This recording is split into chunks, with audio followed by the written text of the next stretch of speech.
भारत में अब तक 17 बार लोकसभा चुनाव हुए हैं।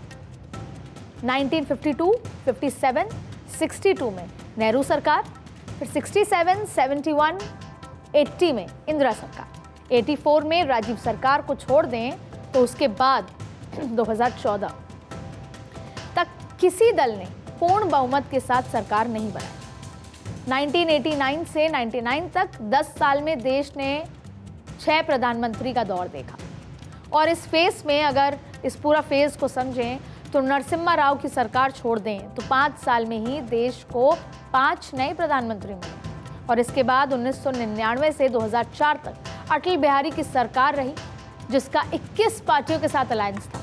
और अटल बिहारी की सरकार के बारे में ये कहा जाता है और हमेशा कहा जाता रहा है कि a chariot with 21 horses in different directions. और इसके बाद 2004 से 2014 तक यूपीए की मनमोहन सरकार में भी कई सहयोगी रहे और माना जाता रहा कि गठबंधन की वजह से इन 10 सालों में अमेरिका से न्यूक्लियर डील जैसे फैसले में कई अड़चनें पैदा हुई क्योंकि सहयोगी दलों का दबाव और विचार अलग अलग रहे। वहीं 2014 में 2 दशकों से भी अधिक समय के बाद देश में सबसे पहले 282 सीट जीतकर बीजेपी को पूर्ण बहुमत मिला। 5 साल नरेंद्र मोदी की सरकार चली।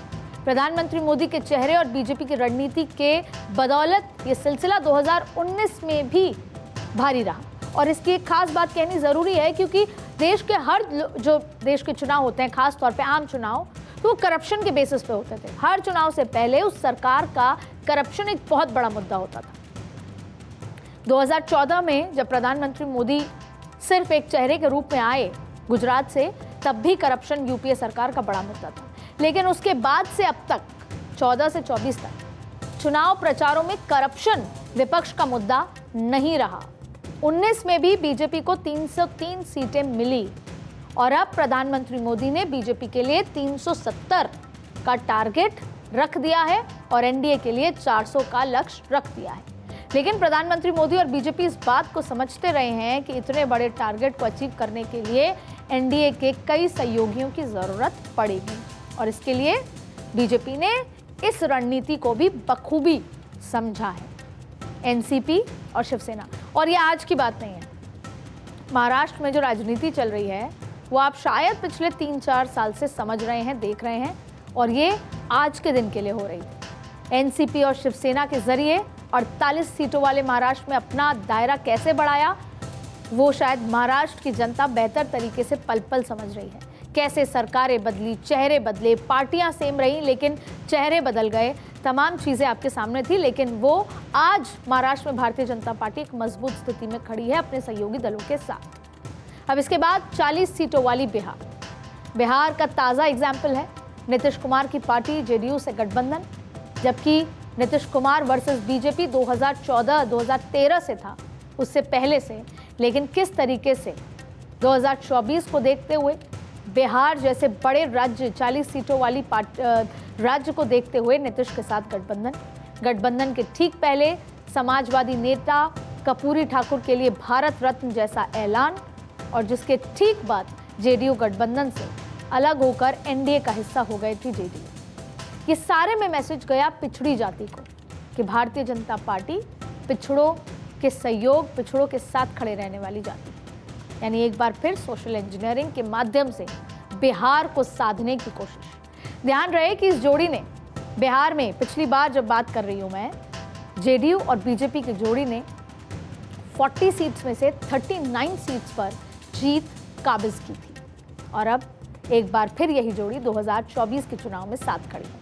चुनाव से ठीक पहले एक और किसान आंदोलन की वजह से जाटलैंड बीजेपी के लिए बड़ी चुनौती बन सकती थी, लेकिन पहले चौधरी चरण सिंह को भारत रत्न और फिर आरएलडी का एनडीए के साथ आने को जोड़कर देखा गया। ये कहा भी गई, इसकी चर्चा हुई और इस गठबंधन का इम्पैक्ट पश्चिम यूपी के करीब 15 सीटों पर सीधा पड़ता दिखाई दे रहा है। अब साउथ की बात करते हैं जो चुनौती है, और ऐसा नहीं है कि नॉर्थ चुनौती नहीं है, नहीं तो भारतीय जनता पार्टी राजस्थान से नेताओं को लाना, मध्य प्रदेश से नेताओं को लाना, अलग अलग राज्यों से नेताओं को अपनी पार्टी में शामिल नहीं करती। भारतीय जनता पार्टी एक स्ट्रैटेजिक पार्टी है, वो बेहतर तरीके से समझती है कि नॉर्थ में सैचुरेशन पॉइंट है, 100 आउट ऑफ 100 मार्क्स हैं और ज़रूरी नहीं है कि ये 100 आउट ऑफ 100 मार्क्स रिपीट हो सके। तो अगर इस सैचुरेशन में कोई कमी आती है, मार्क्स 100 में से 98 पर पहुंचते हैं, तो उसकी भरपाई कहां से करनी है, उसकी ये तमाम तैयारी है। तो अब साउथ की बात करते हैं, जो भी चुनौती है। साउथ की बात करें तो आंध्रा में टीडीपी जब बीजेपी के साथ थी तो एनडीए के खाते में 17 सीटें आईं और अलग होने पर एनडीए के खाते में एक भी सीट नहीं आई। चुनौती साफ है कि बीजेपी अपने ज़रूरत के हिसाब से सहयोगियों और बड़े चेहरों को साथ लेने में सफल रही रणनीति, और जिसका फायदा एक बार फिर एनडीए को जाता नजर आ रहा है। तो यहाँ भी बीजेपी के नेतृत्व वाली एनडीए गठबंधन अलायंस के आधार पर 60% टारगेट अचीव कर सकती है अगर इसी तरीके से अभियान आगे बढ़ता रहे और नरेंद्र मोदी जो चुनाव प्रचार कर रहे हैं ताबड़तोड़, उसमें मंदिर और अपने चुनाव प्रचार के माध्यम से लोगों के साथ सीधा संपर्क दिल से साध पाए। अब ऐसी स्थिति में अलायंस उनकी बड़ी मदद कर सकती है।